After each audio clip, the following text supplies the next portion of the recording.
이 시간 성경 공독 시간입니다. 우리 자리에 서서 함께 읽도록 하겠습니다. 히브리서 12장 2절 말씀입니다. 히브리서 12장 2절 말씀 함께 합독하겠습니다. 시작. 믿음의 주여 또 온전하게 하시는 이 예수를 바라보자. 그는 그 앞에 있는 기쁨을 위하여 십자가를 참으사 부끄러움을 개의치 아니하시더니 하나님 보좌 우편에 앉으셨느니라. 아멘. 자리에 앉아주십시오. 오늘의 말씀 파워스프의 이명규 목사님 오셔서 주님의 말씀 전해주시도록 하겠습니다. 박수.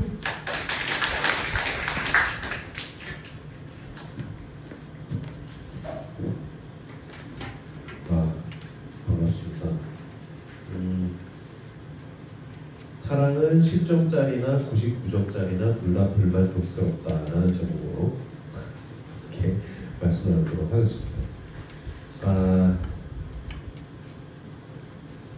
오늘 사랑받는 느낌, 사랑이란 사랑받는다라는 것, 또 사랑으로 충만하다라는 것이 무엇인가에 대한 이야기를 함께 나눌 거고요. 사람들이, 현대인들이 사랑을 어떤 소유적인 부분으로 굉장히 이해를 많이 하고요. 사랑을 감정으로 이해를 하다가 보니까 오히려 사랑받는다라는 느낌을 더 못 받게 됩니다. 근데 성경이 우리에게 이야기하는 뭔가 알쏭달쏭한 지점은 뭐냐면은, 여러분들 사랑으로 충만하길 원한다면 의외로 가장 중요한 것은 뭐냐면 회개입니다. 회개.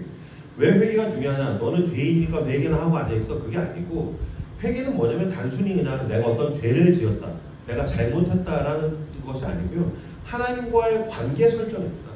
그러니까 예를 들면은, 만약에 여러분들이 핸드폰을 쓸 때 이게 왜 잘 안 되지? 그럼 뭐부터 확인하냐면 와이파이부터 확인합니다. 그러니까 와이파이 상태가 어떠지? 지금 여기에 와이파이가 있는데 내가 어긋난 신호를 잡아가지고 와이파이 상태가 좋지 않으니까 이게 잘 안 들리는구나, 이게 통신이 잘 안 되는구나. 그럼 와이파이 주소를 가지고서 와이파이 설정을 제대로 하면은 그때부터 내 핸드폰이 쌩쌩해집니다. 이걸 충만이라고 이야기하는 겁니다. 마찬가지로 내가 하나님 안에서 어떤 평안함이 되든지, 하나님 안에서 어떤 만족감이 되든지, 특히 내가 사랑으로 가득한 느낌을 받길 원한다면, 사랑받고 싶어, 나 사랑해줘, 막 내가 뭔가 더 쇼핑을 하거나 내가 더 좋은 옷을 사거나, 물론 그런 것들도 작은 도움이 되겠지만 가장 중요한 것은 회개입니다. 왜냐하면 하나님과의 관계 설정에서 뭐가 어긋나 있기 때문에, 지금 내가 하나님과 소통이 잘 되지 않고 하나님께서 나에게 주신 것들로 가득 채워지지 않아서 내가 좀 사랑받지 있지 못한 것 같아, 이게 어긋나 버리니까 모든 게 문제가 생기는 거거든요. 그런 지점에서 사랑과 회개가 어떠한 우리에게 영향을 주는가에 대해서 좀 함께 살펴보기를 원합니다. 지금 이제 여기 이제 MZ들이 많으신데 일기예보라는 그룹이 있습니다. 너무 옛날 그룹인데, 근데 이 노래는 알걸? 인형의 꿈이라는 노래가 있습니다. 이제 러브홀릭에 또 불렀었네요. 여기저기서 이제 MZ 중에서도 좀 나이가 있는 분들은 제가 그 노래를 알죠. 이게 명곡입니다. 이래 먼 꽃만 보내요. 명곡입니다. 가사가 진짜 좋아요. 특히 이거 아마 짝사랑을 해본 사람이라면, 이거 노래방에서 아마 다 불렀을 겁니다. 짝사랑을 해본 사람이라면 이 노래를 부르면서 눈시울을 붉히면서, 왜 그 자매는 나를 좋아하지 않는가? 왜 그 오빠는 나에게 아무 관심이 없는가? 오빠, 그 언니 담배 핀단 말이에요. 막 그러면서 왜 내가 아닙니까? 그래서 Why not me? 막 그러면서 이제 노래를 불렀던 적이 있을 겁니다. 인형의 꿈, 가사를 불러드릴게요. 그대 먼 곳만 보내요. 내가 바로 여기 있는데 조금만 고개를 돌려도 날 볼 수 있을 듯. 처음엔 그대로 좋았죠. 그저 볼 수만 있다면. 하지만 끝없는 기다림에 이제 난 지쳐가나 봐. 한 걸음 뒤에 항상 한 걸음 뒤에 내가 있었는데 그댄 영원히 내 모습을 볼 수 없나요? 나를 바라보며 내게 손짓하며 언제나 사랑할 텐데. 이게 이제 사랑받고 싶지만 사랑받지 못한 사람의 비애와 슬픔이 잘 묻어있는 거예요. 그러니까 사랑은 여러분 주고받는 거거든요. 사랑은 관계입니다. 그러니까 나는 사랑을 하는데 이 사랑을 받지 못한 사람의 비애와 슬픔이 이렇게 묻어있는 노래예요. 짝사랑은 서글픕니다. 왜냐하면 사랑하는데 사랑받지 못하기 때문입니다. 그러니까 사랑은 주고받는 것인데 이게 일방통행으로 가기 때문에 돌아오는 게 없어서 이렇게 슬픕니다. 근데 이게 사랑을 하는데 받지 못한 사람에 대해서 제가 생각하면 늘 떠오르는 성경의 인물이 있고, 이 인물은 사람들이 잘 모르는 인물입니다. 제가 이번 주에도 이 여성에 대해서 혼자 묵상을 하다가 나는 남자인데 여성에게 감정이입을 하는데 막 화가 나고 분노가 생기고 막 슬프고 그러더라고요. 누구냐면 창세기 29장에 등장하는 레아라는 한 사람입니다. 레아는 누구냐면요, 이 야곱의 네 부인 중에 한 명입니다. 아마 야곱에 대해서는 그 이제 교회를 좀 다니신 분들은 알 겁니다. 야곱이라는 한 사람이 있습니다. 야곱이 어떻게 했습니까? 쌍둥이 형 그 에서의 장자권을 훔치죠. 이거 진짜 예술적인 이야기예요. 내러티브가 너무 예술이에요. 야곱은 어떤 사람이냐면요, 쌍둥이 형이 있는데 형은 당시에 탁월한 사냥꾼입니다. 사냥꾼은 어떤 존재냐면요, 당시에 생각해보세요. 유목민이 양 염소 키우는데 이 사람은 나갔다 하면 양이랑 염소를 잡아와. 그럼 이 사람은 대단한 사람인 겁니다. 그러니까 지금 우리나라에서 공부를 잘하면 엘리트고, 아니면 우리나라에서는 뭐 이렇게 돈 관리를 잘하면 엘리트죠. 당시에는 사냥꾼이 엘리트인 겁니다. 근데 이 에서는 온몸에 털복숭이인데다가 나갔다 하면은 짐승을 잡아오니까 이 형은 슈퍼 엘리트예요. 근데 야곱은 어떤 사람이죠? 천막에서 요리나 하고 있어요. 그러니까 지금은 시대가 좋아져가지고서 아들들이 이렇게 집에서 요리하고 있으면 우리 아들 진짜 가정적이구나, 나중에 백종원이 살아나 보다 그러는데, 저만 해도 10대 때 부엌에 들어가서 라면 끓이고 있으면 엄마가 야, 너 남자 새끼가 무슨 부엌에 들어와? 그런 시대였었어요. 근데 수천 년 전에 천막에서 아들 하나가 희어월건해가지고 요리만 하고 있으면 얘는 그냥 죽수는 인생입니다. 그래서 얘 죽이나 쓰고 있는 거잖아요. 그러니까 얘는 남자 구실 못하는, 그러니까 인간 하나의 구실을 못하는 게 야곱이고요. 근데 형은 우리 동네에서 제일 잘 나가는 사람이에요. 그러니까 나하고 나를 열등감에 빠지게 만드는 사람이 형이야. 돌아버리는 거지. 왜? 아마 여러분들 가운데도 혹시 그런 사람이 있을지 모르겠어요. 뭐 형제, 남매, 자매, 아니면 뭐 삼남매 있는데 나는 이 모양인데 막 형은 의대, 법대, 막 나 돌아버리는 거지. 나 그냥 혼자 잘 살고 있는데 우리 형이 그냥 갑자기 잘 나가니까 나는 왠지 쓰레기가 되는 기분 같은 것들 있잖아요. 그 다음에 이제 오죽하면 엄친아라는 단어를 쓰잖아요. 엄마, 친구, 아들. 진짜 나는 그냥 행복하게 살고 있는데 그 새끼 때문에 내가 불행했어요. 너무 잘 나가니까. 그러니까 마찬가지로 에서가 너무 잘 나가니까 야곱은 불행한 거죠. 그런 가운데 야곱에게 있는 욕망은 뭐냐면요, 형처럼 되고 싶어요. 형이 되고 싶어요. 아마 지금 여러분 그 욕망, 야곱이라는 이름이 뭐냐면 남의 것을 빼앗다라는 거예요. 무슨 말이냐면 에서랑 늘 비교가 되고 열등감에 빠져 있으니까 난 진짜 하루만 에서를 살고 싶어. 인스타그램의 욕망이 다 그거고, 나 왜 이 인간이 아니지? 저도 보다 와, 이 형 진짜 겁나 멋있네, 이 아저씨 진짜 멋있네, 나도 진짜 하루만 얘처럼 살고 싶다. 인스타그램이 다 이 욕망입니다. 나는 왜 나지? 난 왜 이 인간이 아니지? 그러니까 이게 야곱의 욕망입니다. 왜 난 에서가 아니지? 그래서 어떻게 하기로 작정합니까? 에서가 되기로 작정합니다. 그래서 나중에 몸에다가 털 붙이고 아버지가 장자의 축복을 줄 때에 에서라고 거짓말하고 들어가잖아요. 나중에 집에 가서 읽어보시면 진짜 너무 마음이 아픈 게, 아버지 이삭이 아들아 네가 누구냐? 라고 묻습니다. 되게 본질적이고 철학적인 질문이에요. 너 누구냐? Who are you? 그러니까 어떤 면에서 하나님이 질문하신 겁니다. 너 누구냐? 내가 널 만들었고 내 시선이 너에게 있고 내가 너를 사랑하고 내가 너를 축복하면은 작은 자가 크게 되고 큰 자가 작은 자를 섬기게 되는 건데, 이 하나님의 약속을 모르니까 네가 누구냐? 뭐라고 얘기하지 않습니까? 에서입니다. 아니면 야곱이거든요. 하나님이 사랑하시는 야곱, 하나님의 그 축복이 예정되어 있는 야곱, 근데 하나님이 나를 얼마나 사랑하시고 하나님의 복이 나에게 예정되어 있다는 걸 모르니까 세상적인 시선에서 봤을 때 왜 난 에서가 아니지? 왜 난 야곱으로 살아야 되지? 너 누구냐? 에서 싫어요. 야곱 싫어요. 나 에서입니다. 에서가 되고 싶어서 들어가가지고 했더니 장자의 축복받아서 잘 풀렸으니까, 아니 그때부터 형이 죽여버리겠다라서 도망자의 삶을 살게 됩니다. 도망자의 삶을 살게 돼가지고서 쫓겨서 외삼촌 라반의 집을 가게 됩니다. 외삼촌 라반의 집에 갔더니 두 딸이 있었어요. 그 딸이, 첫째 딸이 레아, 둘째 딸이 라헬이에요. 근데 이 야곱이 누구를 보고서 반하게 됩니까? 둘째 딸 라헬을 보고서 반하게 됩니다. 창세기 29장 16절에서 17절 제가 읽어드릴게요. 라반에게 두 딸이 있으니 언니의 이름을 레아하여 아우의 이름을 라헬이라. 레아는 시력이 약하고 라헬은 곱고 아리따우니, 두 딸이 있는데 언니는 레아, 아우는 라헬이래요. 레아는 시력이 약하다. 표준 세번역에 보면은요, 눈매가 부드러우니 라고 나와있어요. 앞뒤 절 한번 인사해볼까요? 눈매가 부드러우십니다. 네, 눈매가 부드러우십니다. 눈매가 부드러우십니다. 이게 우리나라에서는 눈매가 부드럽다고 하면 인상이 부드럽네, 온화한 인상이 되는데, 고대의 중동에서 눈매가 부드럽다는 건 너 못생겼어라는 뜻입니다. 눈매가 부드러우시네요. 너 못생겼어요라는 뜻입니다. 지금도 이집트나 중동 지역에서는 이렇게 여성들이 막 이렇게 이슬람 지역에서 함부로 다닐 수가 없으니까 선을 보면은 남자가 여성의 집에 들어온답니다. 그럼 여자가 처음 남자 얼굴을 보잖아요. 근데 눈매가 부드러운데 이렇게 적극적으로 표현하기가 어려우니까 여자가 남자를 거절할 때 어떻게 하냐면요. 차를 타줄 때에 차에다가 설탕을 많이 넣으면 달콤하니까 허니 스윗, 난 당신 좋아요라는 뜻이고 나 이 오빠 너무 싫어 그러면 소금을 탄답니다. 그래서 여기 이제 남성들 중동에 갔는데 여자가 차를 타왔는데 소금국이 하면 너 꺼져라라는 얘기예요. 그러니까 마찬가지로 눈매가 부드럽다라는 거는 너 못생겼다라는 뜻이에요. 그러니까 지금 레아는 눈매가 부드러우니 뭐라고요? 못생겼다. 그녀는 외모가 어쨌든 외모에 복이 없었다는 겁니다. 근데 라헬은 곱고 아리따우다라고 나와 있는데 원어로는 이게 야페라는 단어가 있어요. 라헬, 야페라고 나와 있어요. 원어 성경에 보면 라헬, 야페. 이 야페는 이쁘다. 특히 관능적이다. 성적 매력이 충만하다는 뜻입니다. 근데 이게 야페. 그러니까 그녀는 이쁘고 이쁘다. 라헬은 그 동네에서 가장 관능적인 여성이었던 겁니다. 그러니까 야곱이 완전히 한눈에 반했습니다.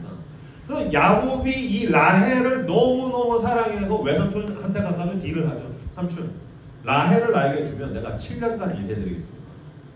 나 뭐 숙식만 제공해 주시면 내가 나 진짜 일 열심히 할 테니까요. 이 라헬, 당신의 딸을 나에게 주시면 내가 여기서 외삼촌의 집을 위해서 열심히 일해드리겠습니다. 그래서 7년간을 일하게 됩니다.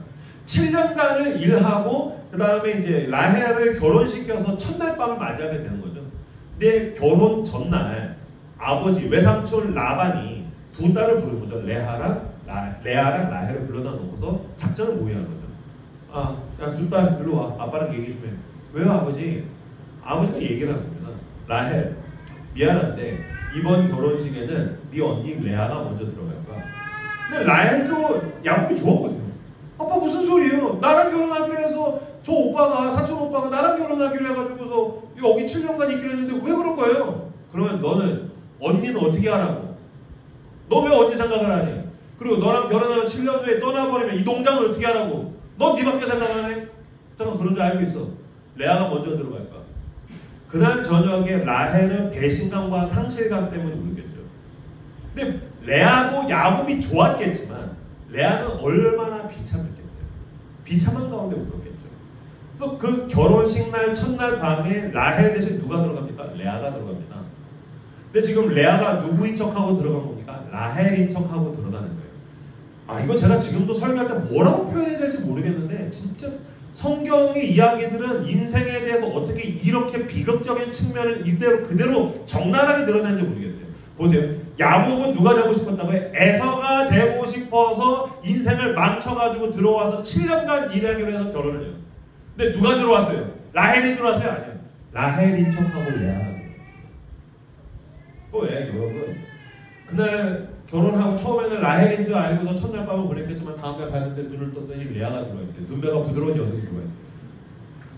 어떻게 이럴 수 있어요? 외삼촌에 타가지고 막 따졌겠죠. 어떻게 이럴 수 있습니까? 근데 사실은 지금 야곱은 모르지만 지는 자기랑 똑같은 방식으로 당하고 있는 거예요. 야곱은 자기가 했던 거짓, 자기가 했던 권모술수, 자기가 형을 연맥인 거랑 똑같은 동전의 양면을 가지고서 지금 자기가 고통받고 있는 거예요. 여러분 인생 가운데 왜 왼수가 등장하죠? 여러분 인생 가운데 고통이죠. 잘 헤아려 보세요. 어쩌면 내가 더 분노하고 못 견디는 건 나랑 똑같은 모습을 내가 보고 있기 때문일 수도 있어요. 왜 부모도 자식이 되게 꼴보기 싫은 게 있거든요. 왜 이렇게 꼴보기 싫을까요? 내 모습이에요. 연인끼리도 싸우다 보면 진짜 꼴보기 싫거든요. 그거 왜 그럴까요? 나라서. 부모도 마찬가지예요. 회사에서도 똑같아요. 거짓말하는 애가 거짓말하는 사람 못 견뎌요. 거짓말하는 사람 거짓말하는 사람 못 견뎌요. 그러니까 누군가가 그거를 못 견디고 있다면 그 동전의 양면을 보면 지금 하나님께서 우리에게 이야기하시고 계시다는 거예요. 어쨌든 레아는 야곱이 라헬을 사랑한 줄을 뻔히 알면서도 자기가 들어가가지고서 비굴하지만 그래도 좋아하는 양과 결혼을 하게 됩니다. 근데 그때부터 지금 레아는 이 눈매가 부드러운 못생긴 레아는 뭐를 하고 싶었을까요? 사랑받고 싶었겠죠. 얼마나 사랑받고 싶었겠어요. 이 창세기 29장 후반으로 쭉 읽어가시면은 레아의 인생이 너무 비참할 정도로 사랑을 못 받아요. 그러니까 그녀는 외모에서는 사랑받을 수가 없으니까 선택한 게 있습니다. 뭡니까? 아들을 낳는 겁니다. 고대 사회에서 아들을 낳는다라는 것은 생산수단을 의미합니다. 그러니까 재산을 증식하는 거예요. 그치. 내가 아들을 낳으면 난 사랑받을 수 있을 거야. 그래서 아들을 연달아서 내 아들을 낳습니다. 근데 라헬은 아들을 못 낳죠. 나중에는 요셉을 낳고 그 동생 베냐민을 낳고서 죽게 되는데 라헬은 자신을 못 낳는데 이 결혼하자마자 레아는 아들을 소풍소풍 낳습니다. 그래서 아들을 낳으면 내가 사랑받을 수 있겠지. 모든 사람이 내가 이게 있으면 사랑받을 수 있겠지라는 수단을 사용합니다. 내가 이걸 가지고서 내가 사랑받을 수 있겠지. 내가 이게 있으면 인정받을 수 있겠지. 그게 뭐 외모이기도 하고 그게 나에게 유능함이기도 하고 내가 인간관계이기도 하고 뭐 어떤 재산이기도 하고 내가 어떤 능력이기도 하고 어떠한 것을 가지고 내가 사랑받고 싶어. 그러니까 결국 이 자본주의 사회에서 우리가 살아가면서 다 힘든 건 뭐냐면 이게 있으면 사랑받을 수 있겠지 또는 그게 없어서 내가 사랑을 못 받는구나. 그것 때문에 다들 힘들어하는 거예요. 또 어쨌든 이 레아는 아들을 낳는 첫 번째 아들 이름은 뭐라고 했냐면요. 따라서 해주십시오. 루벤. 루벤이라는 말은요. 라아와 벤의 합성어예요. 라아와 벤. 근데 이 라아는 보다라는 뜻이에요. 보라, 벤, 아들. 봐라, 아들을 낳았다. 봐라, 내가 아들 낳았다. 드디어 내가 아들 낳았다. 보라, 아들이다. 여보, 봐, 나 아들 낳았어. 그래, 날 사랑해줘. 그리고 이 라아라는 단어가 뜻은 다른데요. 뭐랑 비슷하냐면요. 레아가의 원어가 라아예요. 그러니까 라아의 아들. 봐요, 여보, 나 아들 낳았어요. 그러니 나 사랑해줘요. 아들을 낳으면 내가 사랑받을 수 있겠지. 근데 그녀의 작전은 실패합니다. 오히려 아들을 낳지 못한 라헬을 더 사랑하고 불쌍히 여깁니다. 그래서 둘째 아들을 낳게 됩니다. 둘째 아들 따라서 해주죠. 시므온. 뭐냐면은 봐라 아들이다. 근데 안 보거든요. 그러니까 하나님 내 남편이 나를 바라봐주지 않아요. 내 남편이 나를 사랑해주지 않아요. 시므온 하나님이 내 기도를 들으셨다. 그러니 나 이제 둘째 아들 낳았으니까 나 사랑받을 수 있다. 근데 여전히 야곱은 라헬만 바라봅니다. 셋째 아들을 하나님이 또 주십니다. 따라서 해주십시오. 레위는 연합, 유니온이라는 뜻인데 무슨 말이냐면 내가 셋째 아들을 낳았으니까 이제 내가 원하던 내 남편과 연결될 수 있겠지. 내가 원하던 사람과 연결될 수 있겠지. 여러분 지금 계속해서 아들을 반복해서 낳는데 사랑받고 있습니까? 아니요. 여러분 마찬가지입니다. 당신이 욕망하고 있는 것으로 인해서 당신이 사랑받고 있습니까? 당신이 목말라 하고 있는 것으로 인해서 당신에게 충족감이 있습니까? 아닙니다. 굉장히 갈수록 더 유통기한이 짧아집니다. 쇼핑도 그렇고요. SNS도 그렇습니다. 내가 나가서 뭐 파티 해봐야 그거 유통기한 짧습니다. 뭐 술자리에서 술 먹었더니 막 그게 만족감이 있습니까? 짧습니다. 모든 게 다 그렇습니다. 모든 쾌락이, 욕구와 욕망이 모든 게 다 굉장히 더 짧아지게 만들고 나를 더 소외한다라는 느낌을 받아서 어쩔 줄을 몰라 하게 됩니다. 그래서 첫째 아들, 둘째 아들 계속해서 아들을 바라보면서 내가 레위를 낳았으니까 내가 드디어 원하던 내 남편과 연결될 수 있겠지. 근데 그녀의 마지막 작전조차 실패하게 됩니다. 그녀가 뭐를 했냐면은 마음 가운데에 체념을 했던 거예요. 내가 아들을 셋을 낳았는데 난 사랑받지 못합니다. 어떤 면에서는 여러분 하나님께서 당신을 하여금 당신의 그 사랑받기 작전을 실패하게 하실 때가 있어요. 그걸 못 받아요. 그럼 뭘 하게 될까요? 체념하게 됩니다. 하나님께서 당신에게 쓰시는 되게 좋은 도구 중에 하나는 체념입니다. 이걸로 안 된다라는 것을 인정하게 되는 겁니다. 이 체념은 세상에 대해서 항복할 뿐만 아니라 그 체념을 통해서 어디로 가게 됩니까? 하나님께 나아가게 되는 거예요. 나아가게 되더라고요. 드디어 넷째 아들을 낳습니다. 넷째 아들의 이름을 유다라고 했습니다. 따라서 해주세요. 유다. 창세기 29장 35절 제가 읽어드리겠습니다. 그가 또 임신하여 아들을 낳고 이르되 그 전까지의 새 이름은 남편에게 사랑받고 싶은 요구가 들어가 있었어요. 근데 이제 그녀는 레아는 체념했어요. 내가 이거 아들 낳는다고 내 남편이 나 사랑해줘가 아니다. 그가 또 임신하여 아들을 낳고 이르되 내가 이제는 여호와를 찬송하리로다. 내가 이제는 내가 체념했다. 내가 내 남편에게 이걸로 사랑받을 수 있는 게 아니다. 내가 원하는 건 내 남편이 주는 게 아니다. 내가 이제는 여호와를 찬송하리로다 하고 이로 말미암아 그가 그의 이름을 유다라 하였고 그의 출산이 멈췄다. 유다는 찬양. 하나님, 내가 아들을 계속해서 낳아서 내 남편에게 사랑받고 싶어서 나는 아들을 바라보다 보니까 나는 더 외롭고 소외되고 있는데 주님, 내가 내 남편만 바라보다 보니까 왜 내 남편은 그대 먼 곳만 보고 있네요. 내가 이렇게 여기 있는데 그 마음을 가지고 내 남편을 짝사랑하다가 보니까 내가 알게 된 게 있습니다. 주님은 나만 바라보시고 주님은 나를 짝사랑하셨네요. 예, 주님, 내가 내 남편에게서 눈을 돌려서 내가 이제 주님을 보겠습니다.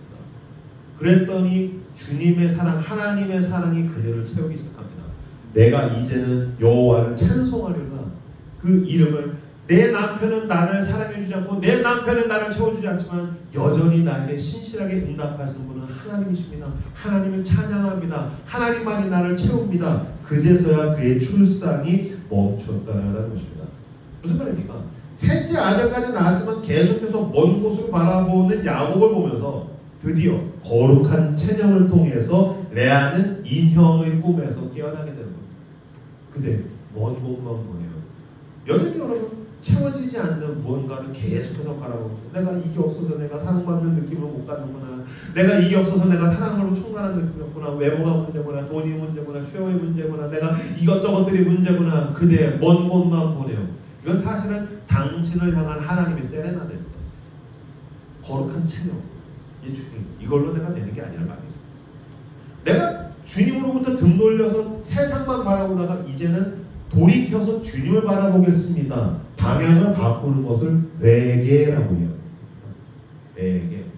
그러니까 당신 마음이 메마르고 당신 마음이 까칠하고 당신이 모래를 삼킨 것처럼 서걱거리는 마음을 가지고 살고 있는 까닭은 하나님이 당신을 도와주지 않아서가 아니고 하나님의 사랑이 여러분에게 중단되어서가 아니고 여러분들이 여전히 먼 곳, 채워지지 않는 것, 허망한 것, 그것을 바라보고 있기 때문이라는 것입니다. 그렇다면 이제 당신은 거룩한 체념이 필요합니다.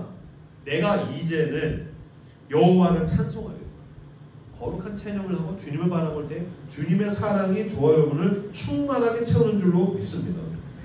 레아는 못생겼으니까, 눈매가 부드러운 사람이었으니까 사랑받지 못했다고 쳐도 그럼 정반대의 예를 들어볼까요? 모든 남성에게 사랑받는 여성은 어떨까요? 모든 남자, 정말 모든 남자에게 가장 사랑받는 여성은 사랑으로 충만한 삶을 사는 거면 그렇지 않습니다. 최근에 제 아내가 저한테 이제 TV 본 얘기를 해줬는데 이효리가 하는 새로운 예능이 나왔다라며요. 근데 이효리가 엄마랑 같이 이제 여행을 하는 예능이라요. 그러니까 뭐 경주 가는 것까지가 잠깐 짤로는 봤는데 엄마랑 같이 이제 여행을 가다가 보니까 둘이서 원래 관계가 좀 서먹서먹하고 안 좋았는데 이걸 계기로 굉장히 관계가 좋아져서 이효리 어머니가 뭐 권사님이신가요? 그래서 이효리 씨가 엄마 따라서 교회도 간다고. 어쨌든 둘이 여행을 쭉 가는데 여행을 다니다가 보니까 엄마한테 마음이 좀 열리는 거지. 저 얘기 듣고서 그냥 밍숭맹숭했는데 특히 여성들이 이렇게 공감이 되게 많이 되잖아요. 여자와 엄마와의 여성들에게 엄마와 딸과의 그 미묘한 감정이 여기서 많이 투영되고 느껴지고 하나 보더라고요. 어쨌든 이제 이효리가 엄마랑 여행을 하다가 이제 엄마한테 마음이 좀 열리니까 엄마, 나 엄마가 해준 무슨 오징어국 먹고 싶어. 근데 이제 엄마가 이제 요리를 해준 거예요. 먹다 보니까 더 마음이 열린 거예요. 엄마 나 머리 따줘. 그래서 엄마가 막 머리 따주고. 그래서 40대 중반에 이제 사실은 중년을 향해서 나아가는 이효리 씨인데, 근데 그녀가 이제 막 여자 애기처럼 엄마한테 막 머리 따주고, 엄마 나 매니큐어 발라줘서 엄마가 막 매니큐어도 발라주고. 그러니까 진짜 천진난만하게 어린아이와 같은 마음으로 다시 돌아가서 엄마한테 막 이런저런 얘기들을 쏟아내다가 그녀 가슴 깊은 곳에 있었던 어린 시절에 대한 상처에 대한 얘기. 내가 어린 시절 부모가 하도 싸워서 상처받고 부모에게 사랑받지 못해서 힘들었던 얘기를 막 쫑알쫑알 뱉다라는 거예요. 특히 아버지에 대한 서운함을 막 쏟아냈다는 거예요. 나 그때 엄마 아빠 싸워서 힘들었어. 아빠 때문에 힘들었어. 막 그런 얘기를 했더니 듣고 듣다가 엄마가 어느 순간에 탁 잘랐다는 거예요. 이제 그만 좀 해. 아빠 이제 얼마 살 날도 남지 않았는데 왜 자꾸 아빠한테 그렇게 얘기를 해. 그렇게 얘기하면 못 써. 그랬더니 이효리가 또 외면받은 느낌을 가지고서 돌아서서 막 울면서 머리 땀을 다시 풀고 매니큐어를 지우더라. 제 아내가 막 그걸 막 눈물 글쎄면서 얘기하는데 뭐 그렇다고 머리까지 풀어 이렇게 뭐 그렇게 쉽게 삐지나. 난 싹티니까. 근데 제가 그 얘기를 들으면서 느꼈던 감정이 있었어요. 뭐죠? 지금 이효리 가슴에 뭐가 있는 거죠? 그대 먼 곳만 보내요. 내가 바로 여기 있는 거예요. 그 대한민국 가장 많은 남자들에게 사랑을 받은 여성인데 정작 받고 싶었던 아빠로부터의 사랑, 엄마로부터의 사랑이 그 가슴에 여전히 빈자리가 있는 거예요. 그러니까 나는 엄마에게 사랑받고 싶어, 아빠에게 인정받고 싶은데 그대 먼 곳만 보내요. 내가 바로 여기 있는데. 그러니까 사랑받지 못하고 있어라는 마음을 이효리 씨도 가졌다는 것입니다. 그러니까 여러분, 그럼 이효리의 부모가 남다리 문제입니까? 그렇지 않습니다. 모든 부모가 서투입니다. 모든 부모가 자식을 사랑하는데 온전히 사랑하기에 서툴다라는 거예요. 여러분, 그거는 만약에 자식을 완전히 용납해주고 사랑해줄 만한 100점짜리 부모가 있을까요? 그럼 몇 점짜리 부모가 되면 자식을 서운하지 않게 할까요? 몇 점이 커트라인이 돼야 될까요? 그래서 제가 그거를 묵상하다가 오늘 설교 제목을 지은 거예요. 자, 그럼 사랑에 대해서 한번 생각해볼까요? 도대체 몇 점짜리 사랑에 대해서 몇 점을 받아야지 난 누군가에게 서운하지 않는 사람이 되고 내가 사랑을 줄 수 있고 내가 충분히 사랑을 누군가에게 느껴지게 해줄 수 있는 사람이 될 수 있을까? 자, 첫 번째 사람이 있어요. 이 사람은 되게 이기적인 인간이에요. 자기밖에 몰라요. 말도 진짜 거지같이 해요. 까칠해요. 되게 자기중심적이에요. 그래서 그는 사랑에 대해서 10점짜리 인간이에요. 100명 있으면은 90명이 그 사람을 싫어요. 그럼 사랑에 대해서 10점짜리 인간이에요. 자, 사랑에 대해서 10점. 자, 두 번째 사람이 있어요. 정반대의 사람. 너무 사랑에 넘치는 사람이에요. 그래서 진짜 인간관계도 잘하고 진짜 너그럽고 잘 베풀고 그 사람이 있으면 기분이 좋아져요. 그래서 그 사람 주변에 99명의 사람이 그 사람을 다 좋아해요. 그럼 그 사람은 사랑에 대해서 99점이에요. 근데 문제는 이 99점짜리 사람도 한 명이 그 사람을 싫어해요. 근데 제가 이렇게 주변에서 보지 않습니까? 사랑에 대해서 10점짜리 인간이나 99점짜리 인간이나 자기는 사랑에 대해서 온전하다라는 느낌을 못 받더라고요. 사랑에 대해서 10점짜리, 진짜 거의 악당과 같은 인간, 최악의 인간, 그 인간도 또 사랑에 대해서 99점짜리, 거의 만점에 가까운 사람도 오히려 제가 봤을 때 정반대예요. 10점짜리 인간은 그냥 되게 자기중심적인 사이코패스니까 그냥 만족하고 사는데 99명이 다 자기 좋아하는데 한 명의 자기를 안 좋아하는 것으로 인해서 이 사람은 괴로워요. 그래서 사랑은 역설이에요. 오히려 막 10점짜리 인간이 잘해주면 그 주변에서 막 좋아하고 다 99번 잘하다가 한 번 못해주면 막 주변에서 서운하면 이 사람 그것 때문에 되게 괴로워요. 무슨 말이냐면요. 사랑은 10점짜리나 99점짜리나 둘 다 불만족스러워요. 왜 그럴까요?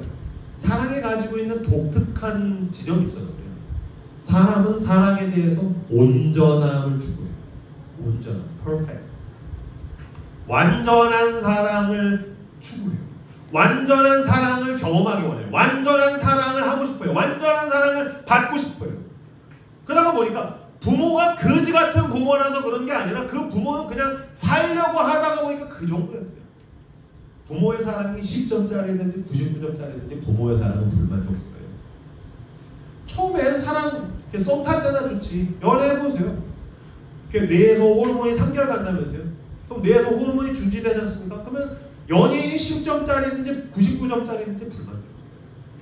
결혼해보세요. 10점짜리든지 99점짜리든지 불만족스러워요. 여러분, 결혼을 준비할 때는 둘이서 살 준비를 하셔야 됩니다. 살 준비. 무슨 말이냐면요. 그 인간이 죄인이라는 사실을 당신은 인정해야 돼요.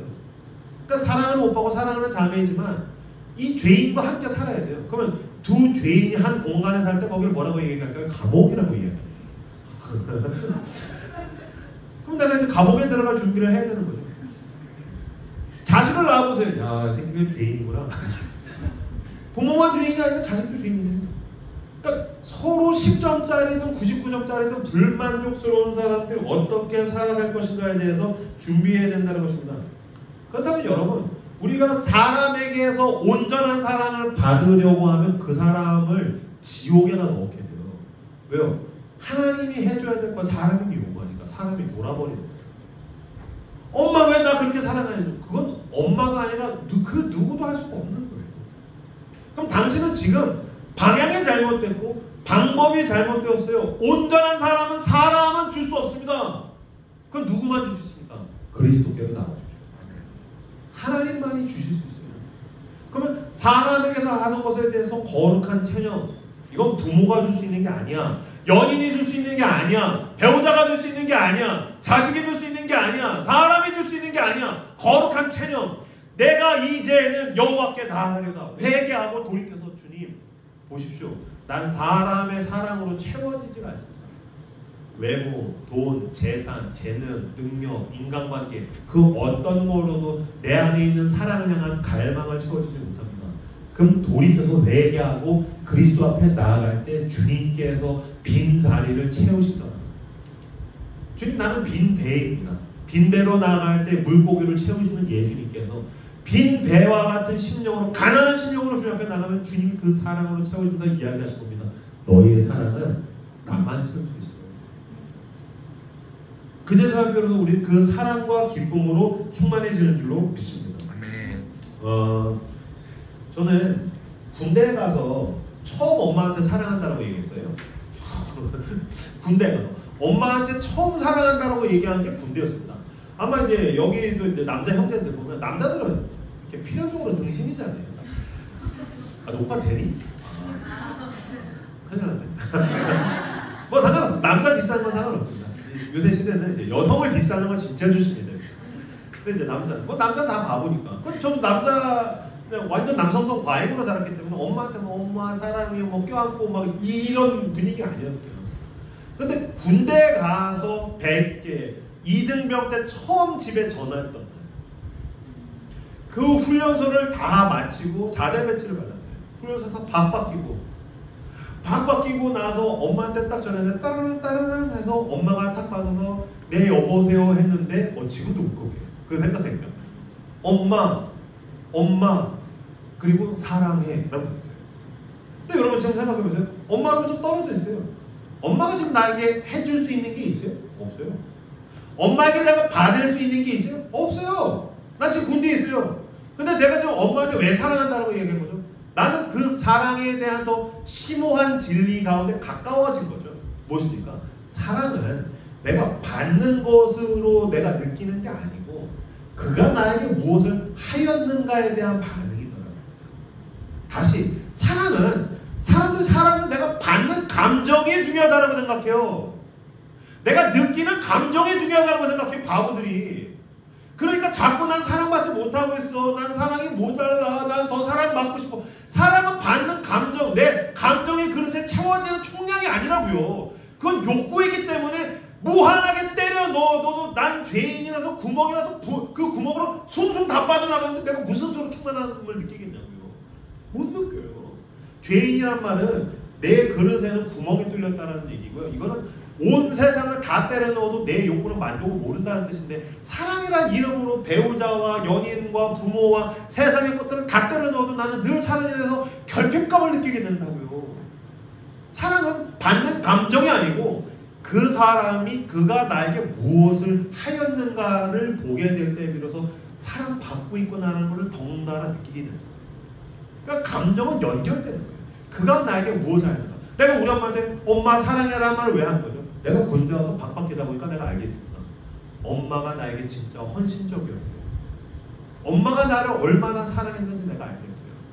결국에는 엄마밖에 없었다는 걸 내가 알겠어요. 그가 무엇을 나에게 주었는가, 그가 무엇을 나에게 하였는가, 그가 무엇에게 나에게 하여 주었는가를 알 때에 난 사랑받고 있어는 그 감정은 따라가는 것입니다. 아까 이효리 얘기로 다시 돌아가자면 이효리 씨는 오랜 기간 동안 나는 사랑받고 있지 못했어. 나는 우리 부모에게 용납받고 있지 못했어. 라는 마음의 어떤 일종의 한을 가지고 있었던 것 같아요. 근데 그 구멍에 대한 이야기를, 결핍에 대한 이야기를 조심스럽게 했는데 엄마가 그거를 자르는 것처럼 느껴지니까 더 상처받은 거죠. 그래서 제가 그 영상 댓글을 찾아봤더니 많은 사람들이 이효리 씨에게 굉장히 공감해요. 엄마가 왜 이것도 안 받아주냐, 어린날에 상처 줬는데 왜 이것도 못 해주냐, 왜 말도 못 들어주냐, 역시 나이 먹으면 뭐 그런다, 이 어르신이 힘들었겠다, 이 어르신이 힘들어 막 그러는데 그 중에 하나의 댓글에 제 마음이 되게 크게 왔어요. 이렇게 댓글을 썼어요. 그래도 엄마는 그 누구도 버리지 않았다. 남편도 자식도 그 누구도 버리지 않았다. 엄마가 버린 건 그녀 자신뿐이었다. 그렇죠? 이 어르신은 아마 엄마가 내 초적 다 받아주고 아빠가 용서를 빌려도 내가 사랑받는다라는 느낌으로는 못 받을 겁니다. 엄마가 무엇을 하였는가를 봐야 돼요. 엄마는 그 힘든 시절에 누구도 버리지 않았어. 결국에는 엄마는 아빠도 버리지 않았고 자식도 버리지 않았고 그 힘든 시간을 참고 견디며 그녀는 버린 거라고는 자기 자신밖에 없었어. 우리 엄마는 자기를 버렸어 라는 걸 알 때 나는 사랑받고 있었어. 나는 사랑받았어 라는 것을 알게 되더라고요. 앞에 읽었던 말씀 히브리서 12장 2절 말씀 제가 읽겠습니다. 믿음의 주요 또 온전하게 하시는 이인 예수를 바라보자. 여러분 사랑받기 원하십니까? 믿음의 주요 또 온전하게 하시는 이인 예수를 바라보십시오. 야곱이 에서를 바라봐서 에서를 빼앗는다고 충만하지 못합니다. 레아가 라헬 대신 들어가가지고 아들을 막 낳는다고 해서 충만하지 못합니다. 이온이 같은 슈퍼스타가 돼도 온전해지지 못합니다. 여러분 당신이 욕망하고 욕구하는 것으로 당신은 온전한 사랑받고 있다는 느낌을 받지 못합니다. 믿음의 주여 또 온전하게 하시는 이인 예수를 바라보자. 그 하나님의 아들이 우리를 어떻게 사랑하셨습니까? 그는 그 앞에 있는 기쁨을 위하여 십자가를 참으사 기쁨을 위하여 십자가를 참았대요. 여기서 말하는 기쁨이 뭘까요? 당신입니다. 당신이 구원받는 것, 당신이 회복되는 것. 그대 먼 곳만 보내요. 내가 바로 여기 있는데 너가 언젠간 나를 바라볼 거야 라는 마음으로 주님은 기뻐하심으로 십자가를 참으셨습니다. 여전히 세상을 바라보며 죄 짓고 있는 나를 위해서 그는 대신 십자가를 지시면서도 그는 기뻐하셨다는 것입니다. 언젠가 너는 나를 바라볼 거야. 언젠가 너는 내 사랑을 느끼게 될 거야. 언젠가 너는 내 사랑으로 충만해지게 될 거야. 그리고 내가 땅끝에 가서 아무것도 없다는 것을 깨닫고 주님을 바라볼 때에 나는 그리스도의 품에 안기게 되었습니다. 예수님이 말씀하시는 거예요. 내가 이 날을 위하여 기쁨으로 내가 참았지. 내가 너를 위해서 십자가를 지며 모든 고통과 고난, 수치와 조롱을 다 참았단다. 왜냐하면 내가 너를 사랑한다. 이 온전한 사랑을 너에게 주기 위해서 내가 기쁨으로 모든 걸 견뎠단다. 여러분 당신이 세상에서 사랑받고 인정받으려면 뭔가를 잘해야 되는 조건들이 필요하시죠. 주님은 당신에게 어떠한 조건도 요구하지 않으십니다. 왜냐하면 그분은 당신의 존재 자체를 기뻐하시기 때문에. 죄인이 있는 모습 그대로 나가면 나는 죄인인 너를 사랑한다. 죄인인 내가 너를 기뻐한다. 그리고 주님께서 우리를 끌어안으시고 그 사랑으로 충만하게 하시고 온전하게 하시는 줄로 믿습니다. 반주해 주시겠습니까?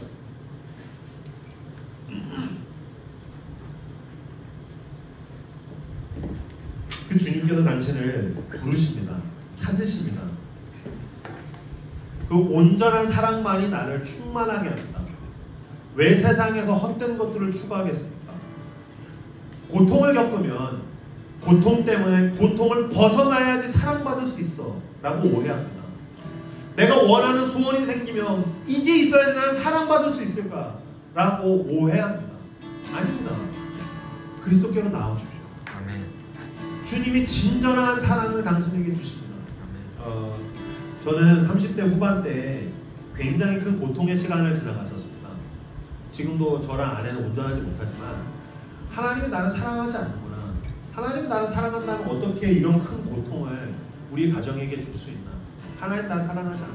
하나님 나를 사랑하지 않아. 그래서 계속 그 고통에 매여 있다 보니까 하나님은 나를 사랑하지 않아. 계속 그 고통밖에 안 보여요. 그러다가 어느 날 이제 아내랑 같이 둘이서 아이들을 맡겨놓고 여행을 가게 됐어요.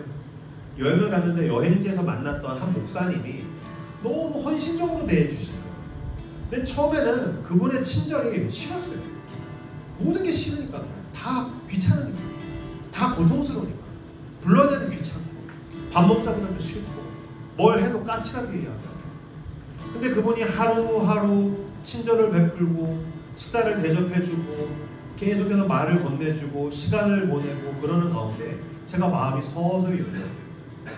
그렇게 한 사나흘을 지나가는데 어느 날 이렇게 느끼는데 이 사람이 내가 뭐라고 이렇게 나한테 친절하게 대해주지?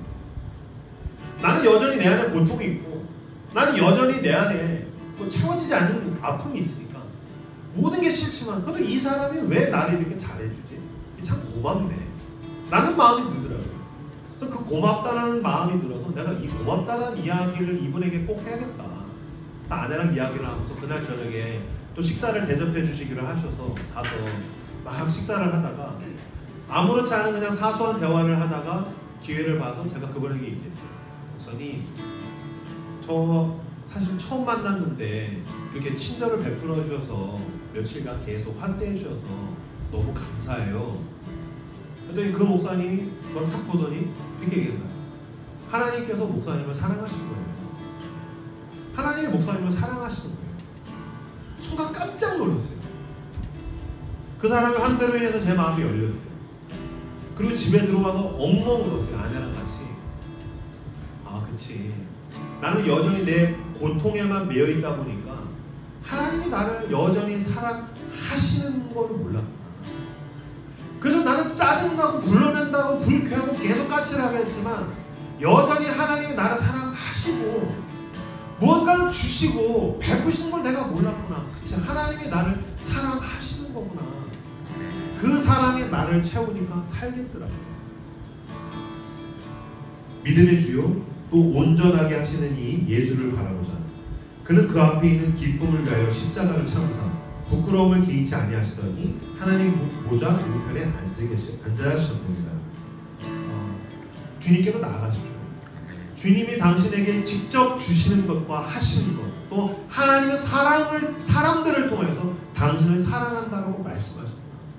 그 사랑으로 채울 때 나는 온전한 사랑 속에서 사람들에게 사랑을 나누어 줄 수 있습니다. 돌이켜 그리스도께로 나아가 온전한 사랑으로 채우고 그 주변에 그리스도의 사랑을 나누어 주시는 저여러분들 다 되시기를 주님의 이름으로 축복합니다. 오늘 우리에게 주신 말씀 듣고 주님, 내가 세상에서 줄 수 없는 그 사랑 하나님께로 나아갑니다. 하나님을 바라봅니다. 나를 온전하게 하시는 하나님을 바라봅니다. 주여, 당신의 사랑으로 나를 채워 주시옵소서. 돌이켜 회개하며 나아가오니 빈 심령, 빈 마음으로 나아가오니 주여 나를 채워 주시옵소서라고 오늘 우리에게 주신 말씀을 듣고 함께 기도하며 나아가도록 하겠습니다. 기도합시다.